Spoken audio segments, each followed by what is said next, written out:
Hai, Assalamualaikum. Nama saya Muhammad Idham. Saya pemegang nombor metrik 2797559. Jadi, dalam video ini saya akan merumuskan mengenai perkembangan PKM ketika Perang Dunia Kedua, zaman kekosongan PKM dan pergerakan PKM ketika tahun 1946 hingga 1948. Perang Dunia Kedua ini berlaku ketika penaklukan Jepun di Tanah Melayu pada tahun 1941 hingga 1945. Penaklukan Jepun di Tanah Melayu ini disebabkan oleh kejatuhan Singapura ke tangan mereka pada 15 Februari 1942.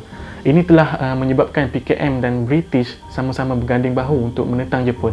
Hasil kerjasama ini telah menubuhkan gerakan anti-Jepun atau dikenali sebagai Malayan People Anti-Japanese Army (MPAJA) oleh British pada tahun 1937 untuk menentang Jepun secara gerila.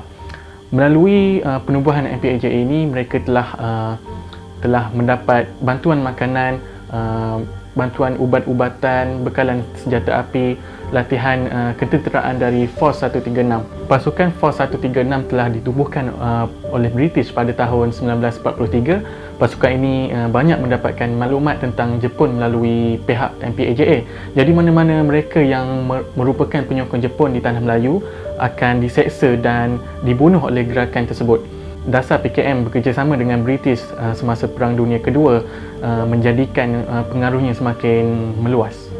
Faktor yang mempengaruhi kegagalan perjuangan PKM ialah apabila komunis telah melepaskan satu peluang keemasan untuk menegakkan kekuasaan politik di Tanah Melayu pada tahun 1945. Selepas Jepun menyerah kalah pada 15 Ogos 1945, dan sebelum ketibaan tentera berikat iaitu British Military Administration ke Tanah Melayu pada 3 September 1945, telah wujud satu ruang kekosongan politik dan ketenteraan selama hampir 3 minggu di Tanah Melayu.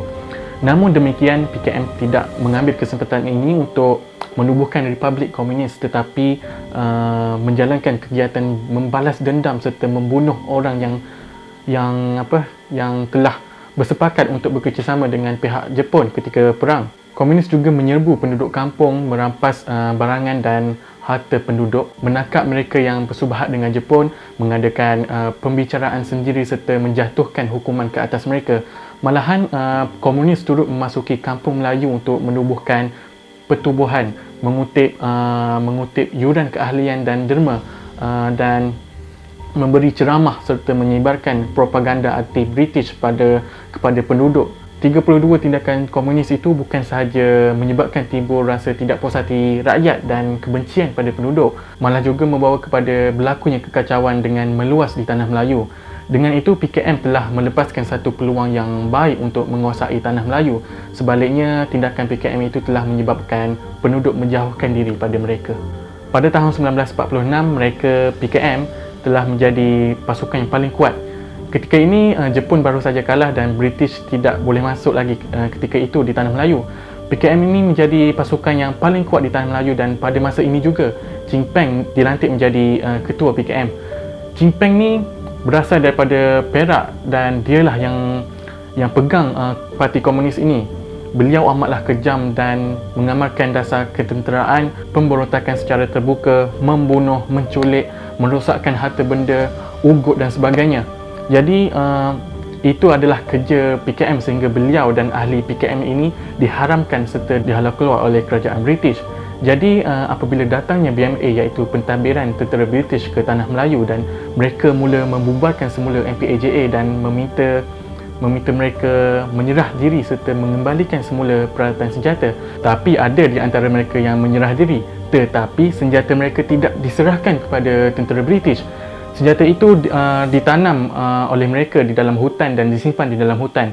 Jadi walaupun MPAJA ini dibubarkan ketika itu, mereka membentuk semula MPAJA yang baru yang dipanggil sebagai MPAJA Ex-Service Comrade Association, iaitu Persatuan Bekas Anti-Jepun Rakyat Tanah Melayu. Jadi apa yang dapat saya simpulkan di sini, sejak pertubuhan PKM ditubuhkan, mereka banyak mengambil kesempatan ke atas perkembangan semasa di Tanah Melayu untuk melebarkan pengaruhnya dalam kalangan masyarakat. Mereka bijak mempergunakan keadaan, terutama sekali ketika kemelesetan ekonomi pada tahun 1930-an. Ketika perang di antara Jepun dan China, mereka mengambil peluang bekerjasama dengan British untuk menentang Jepun pada Perang Dunia Kedua dan sebagainya, sehingga mereka berjaya mencapai kemuncak pada tahun 1948. Kemudian meletusnya pergerakan bersenjata komunis yang pertama yang membawa kepada kerosakan, kejahatan, kekejaman dan sebagainya, sehingga kerajaan British terpaksa mengisytiharkan undang-undang darurat, disusuli dengan langkah-langkah untuk menghapuskan komunis dan menjaga keamanan negara. Jadi, itu saja daripada saya. Sekian, terima kasih.